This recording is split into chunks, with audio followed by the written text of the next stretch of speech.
Assalamualaikum warahmatullahi wabarakatuh.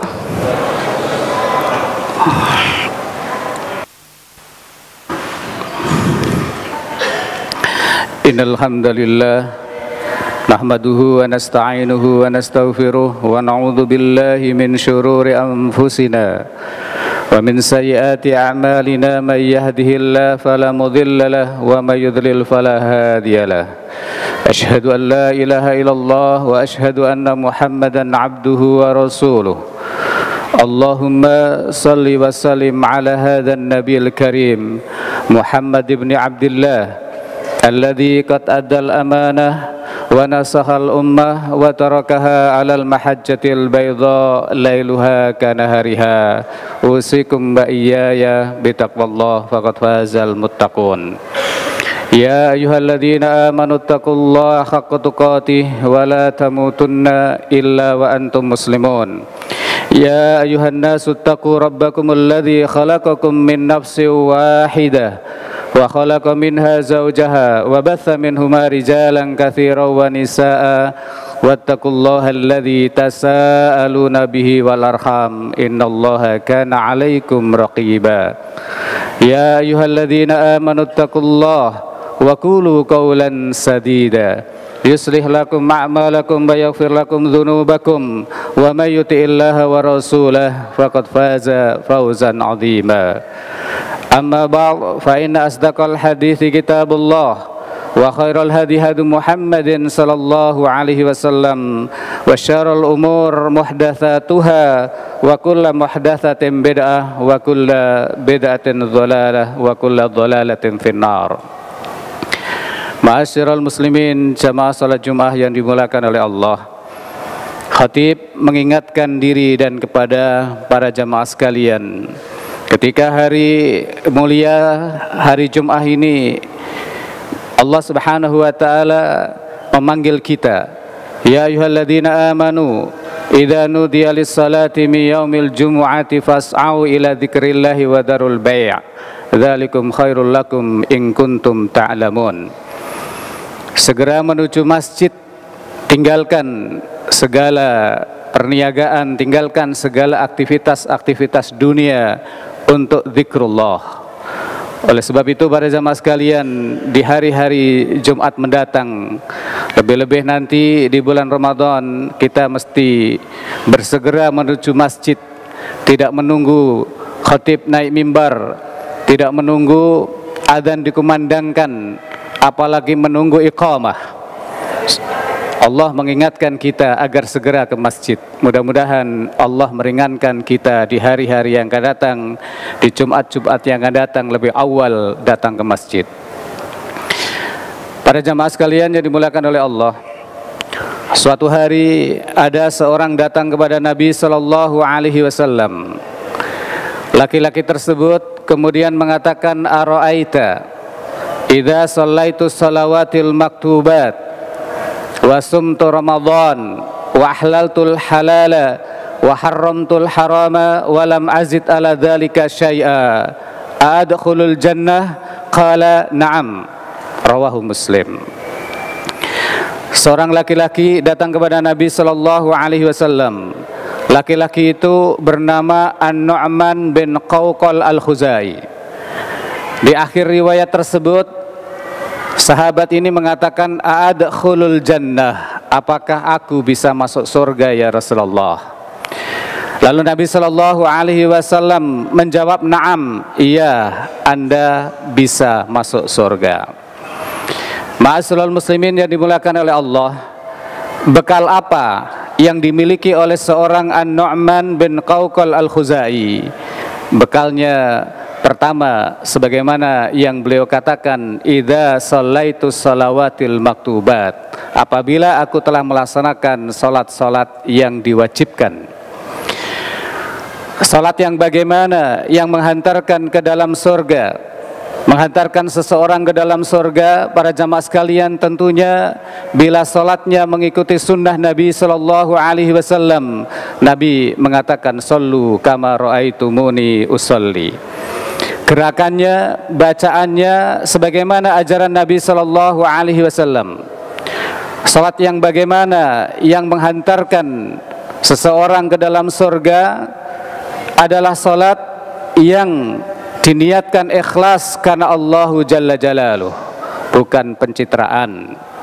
Di hari-hari seperti ini, hari-hari mendatang, para jemaah sekalian, banyak orang sholat pencitraan. Bahkan mereka yang sholat pencitraan terjadi juga pada zaman Nabi SAW. Tiada lain, sholat pencitraan itu hanya dilakukan oleh orang-orang yang munafik. Yura'unan nas, mereka riak kepada manusia. Mereka sholatnya malas, sholat kalau ada orang, sholat kalau ada diupload di media sosial, tetapi kalau sendirian mereka tidak sholat. Ini adalah sholat pencitraan. Sholat yang menghantarkan seseorang ke dalam jannah adalah ikhlas karena Allah Subhanahu wa ta'ala. Sholat yang bagaimana yang menghantarkan seorang ke dalam surga? Tentunya khusyuk. Kemudian bagi kita laki-laki, sholatnya di masjid berjamaah. Berulang kali, bahkan berkali-kali khatib mengingatkan para jamaah, silahkan buka pintu lebar-lebar pintu masjid dan datanglah ke dalam masjid. Berjamaah 5 waktu para jamaah sekalian. Laki-laki sholat wajibnya berjamaah di masjid, bukan di rumah. Sekali lagi para jamaah sekalian yang dimuliakan oleh Allah, salat yang menghantarkan ke dalam surga adalah bagi laki-laki tentunya dilaksanakan berjamaah di dalam masjid. Kapan subuh kita seramai sebagaimana hari ini, sebagaimana waktu Jumat ini para jemaah sekalian? Kapan duhurnya, asarnya, maghribnya, isyaknya ramai, penuh sebagaimana kita salat berjamaah hari ini? Oleh sebab itu, paling tidak kita merasa berdosa para jamaah sekalian. Kalau kita tidak sholat berjamaah di masjid, kita merasa dosa. Bahkan kalimat dosa ini seharusnya kita ucapkan kepada diri kita sendiri. Anda berdosa, kamu berdosa, saya berdosa kalau saya tidak hadir berjamaah di masjid. Dan inilah modal yang dimiliki seorang Nu'man.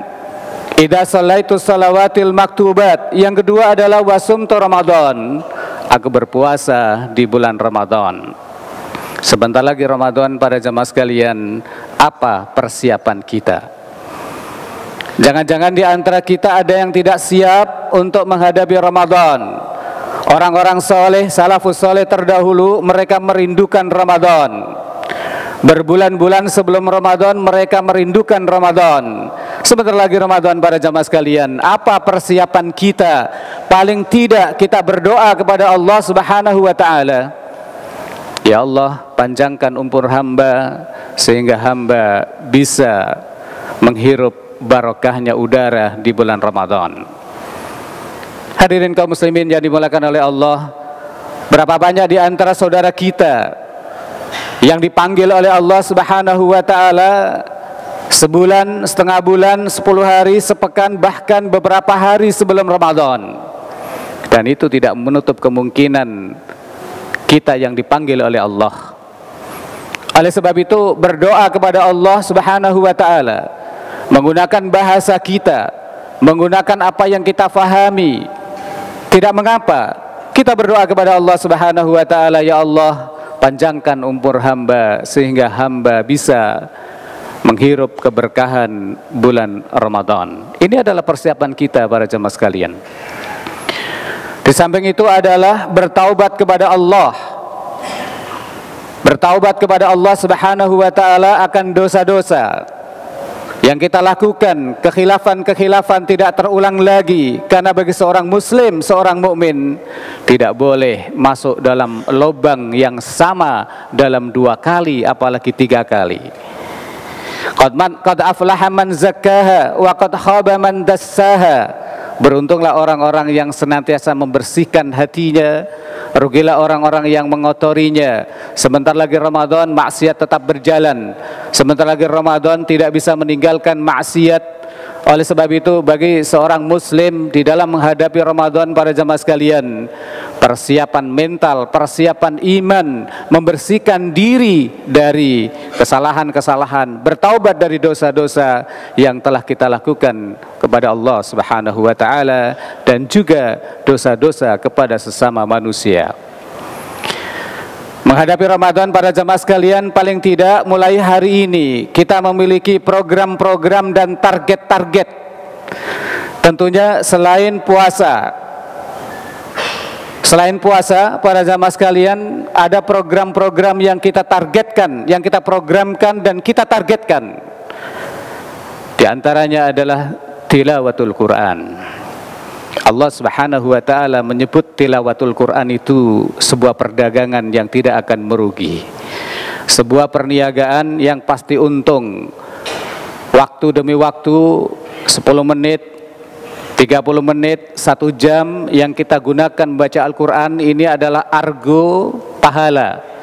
Sebuah perniagaan yang tidak akan rugi, sebagaimana Allah Subhanahu wa taala sebutkan di dalam surat Fatir, innal ladzina yatluna kitaballah wa aqamus shalah wa anfaqu mimma razaqnahum sirran wa alaniyah yarjuna tijaratan lan tabur. Sesungguhnya orang-orang yang membaca kitab Allah, membaca Al-Quran, menegakkan salat, menginfakkan sebagian rizki yang telah kami berikan kepada mereka, baik secara terang-terangan maupun sembunyi-sembunyi, mereka mengharapkan tijarah. Mereka mengharapkan satu perniagaan yang tidak akan merugi. Allahu Jalla Jalaluhu menjamin waktu kita yang kita gunakan untuk tilawatul Quran adalah sebuah perniagaan yang tidak akan rugi. Walaupun seringkali kita tergoda oleh setan para jamaah sekalian, lebih memilih gadget, lebih memilih membaca berita-berita yang dianggap aktual daripada Al-Quran. Waktu-waktu Ramadan nanti para jamaah sekalian, kita mesti habiskan waktu kita untuk tilawatul Quran. Kita kurangi mengikuti berita-berita yang tidak bermanfaat, apalagi berita-berita yang mengajak kita berbuat dosa kepada Allah Subhanahu wa taala maupun kepada manusia. Kita fokuskan untuk membaca Al-Quran. Bukankah orang-orang soleh terdahulu, kegiatan-kegiatan bahkan kajian-kajian fikih dan lain sebagainya, mereka stop sementara waktu, konsentrasi membaca Al-Quran. Hari ini kita membaca Al-Quran baru sebentar sudah merasa kenyang. Kenapa hal itu terjadi? Karena ada penyakit di dalam diri kita, atau kita sedang sakit. Makanan yang lezat, kalau kita hidangkan kepada orang sakit, maka ia akan makan hanya sesendok dan 2 sendok saja. Ketika kita paksakan lagi, coba makan lagi, karena ini adalah makanan yang paling lezat, makanan yang paling mahal. Apa kata si sakit? Cukup, saya sudah kenyang. Seperti itu kira-kira pada jemaah sekalian. Ketika kita membaca Al-Quran ingin segera menyudahinya, baru 2 baris 3 baris, baru 1 halaman 2 halaman, baru 1 lembar 2 lembar, kita ingin segera mengakhirinya. Kenapa? Karena di dalam diri kita ada penyakit atau kita sedang sakit. Hadirin kaum muslimin yang dimuliakan oleh Allah, menghadapi Ramadan penuh dengan persiapan-persiapan. An-Nu'man bin Qawqal Al-Khuzai tadi mengatakan, wasumtu Ramadan, aku berpuasa di bulan Ramadan. Puasa yang bagaimana? Yang menghantarkannya ke dalam surga? Tentunya puasa yang maksimal sesuai dengan sunnah Nabi Sallallahu Alaihi Wasallam. Bukankah tujuan dari puasa itu adalah la'allakum tattaqun? Hanya orang-orang yang bertakwa sajalah para jamaah sekalian yang akan menikmati surga. Uiddat lil muttaqin. Surga itu disiapkan bagi orang-orang yang bertakwa. Tujuan siam Ramadan adalah la'allakum tattaqun, agar kalian bertakwa. Barakallahu li wa lakum wa lisail muslimin wal muslimat fastaghfiru innahu wal ghafurur rahim.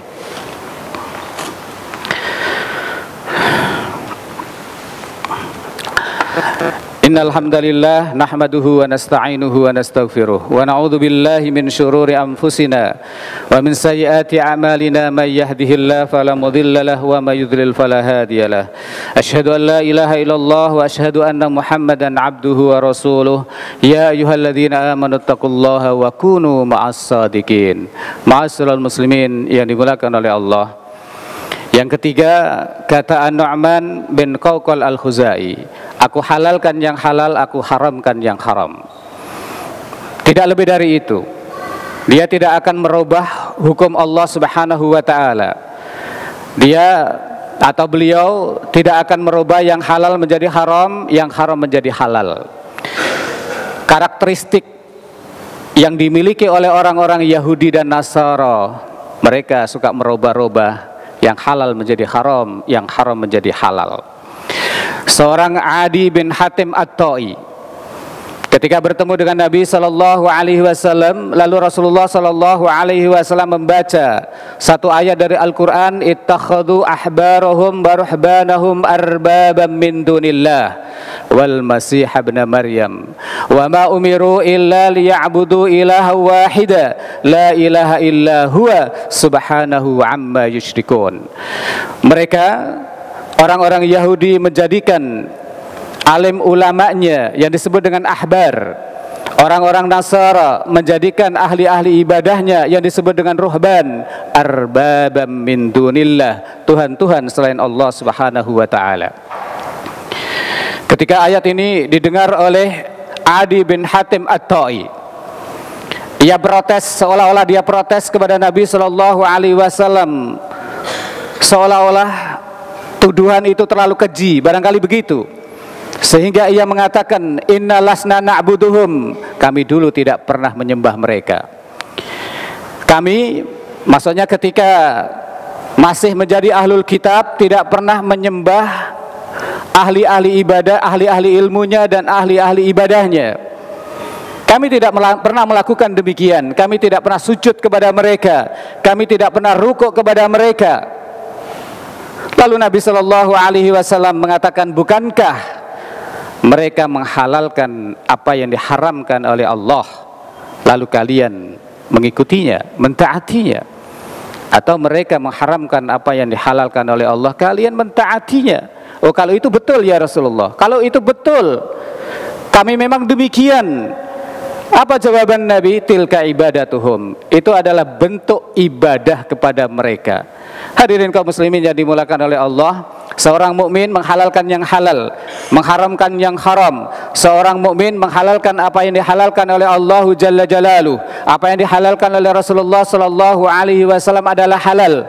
Seorang mukmin mengharamkan apa yang diharamkan oleh Allah, apa yang diharamkan oleh Rasulullah, dan menjauhi yang diharamkan oleh Allah dan oleh Rasulullah sallallahu alaihi wasallam. Tetapi orang Yahudi dan orang Nasara, mereka merubah hukum-hukum Allah Subhanahu wa taala, yang halal menjadi haram, yang haram menjadi halal. Tilka ibadatuhum. Kalau itu betul ya Rasulullah, kami dulu mentaati, tergantung kiai kami, tergantung ulama kami, tergantung tokoh-tokoh kami.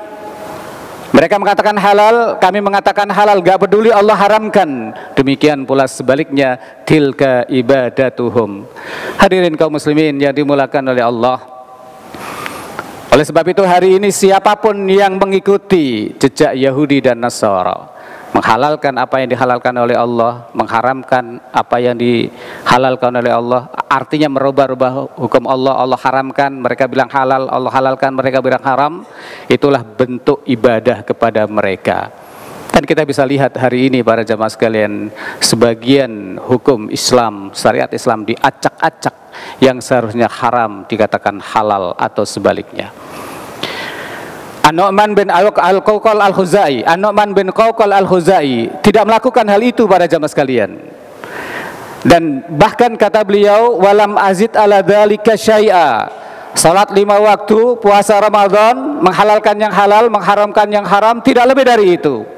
Mungkin salat sunahnya minim, puasa sunahnya minim, dan tidak mencoba-coba merubah syariat Allah Subhanahu wa taala. Tidak lebih dari itu ya Rasulullah.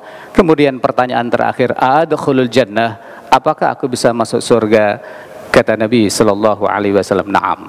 Mudah-mudahan Allah Subhanahu wa taala membuka pintu surga untuk kita ketika kita sholat 5 waktu, tentunya berjamaah di masjid bagi laki-laki para jamaah sekalian. Kita maksimal optimal berpuasa nanti di bulan Ramadan, la'allakum tattaqun. Kemudian kita istiqamah di atas syariat Allah Subhanahu wa taala.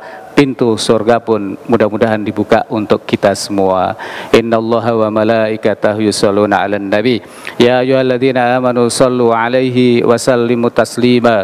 Allahumma shalli 'ala Muhammad wa 'ala ali Muhammad kama shallaita 'ala Ibrahim wa 'ala ali Ibrahim innaka Hamidum Majid. Allahumma barik 'ala Muhammad wa 'ala ali Muhammad kama barakta 'ala Ibrahim wa 'ala ali Ibrahim innaka Hamidum Majid. Allahumma ighfir lil muslimin wal muslimat wal mu'minina wal mu'minat al ahya'i minhum wal amwat innaka sami'un qaribun mujibud da'wat ya qadhiyal hajat.